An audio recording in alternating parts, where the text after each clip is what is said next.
So you got a bad job review. It happens, but what comes next is what really makes the difference, and that is responding to your boss. Fox 5 Team's Dana Fowle is joining us now with how to turn a negative into a positive. Dana. We all get negative feedback from time to time, and that's normal. It happens.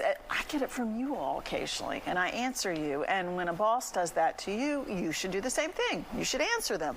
Most jobs require an annual review. It guides, how much you're going to get for a raise and your advancement in the company.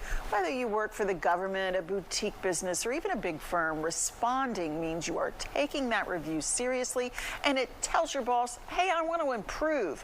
I mean, the goal is to keep your job, right? But it's how you do that that can turn this around. Respond in an email, but first think on it. Don't respond immediately. Take in what you've heard, get over the hurt or anger, wait a week if you can. If that feels too long, send a quick note thanking your boss for his or her time, and that you will follow up with the response in the coming days.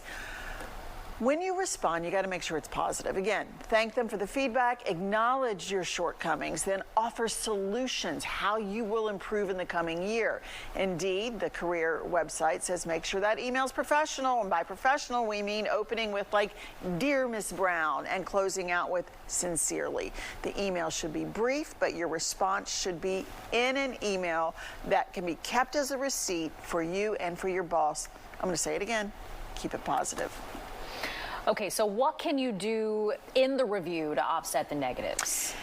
Before the review, you should be ready with your list of accomplishments that you have tracked all year long. Keep track of the good things you do and print them out. Managers don't realize a lot exactly how productive you've been until you point things out.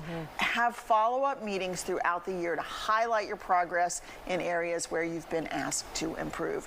Keep it positive, keep it positive. This is helpful. I don't feel like you're ever really taught, right, how to handle yourself in this situation, and it matters. And I'm going to say this real quickly. My daughter's in a sports scenario, and they're getting end-of-year reviews. They're 13 years old, and they're getting them like a job review where they have to take the good with the bad. And I've said if she gets nothing else out of sports than learning how to sit through a review and accept criticism, then it was money well spent. That's a great point. Because no one likes reviews. They're still uncomfortable. We've gotten no practice at these things. And I was like, if my 13-year-old can learn how to sit through a review, we have got something going on. She's way ahead of all of us on that then. Yeah, I guess as long as it's a pretty good review. And I'm sure it is. But Dana, thanks so much. We appreciate it.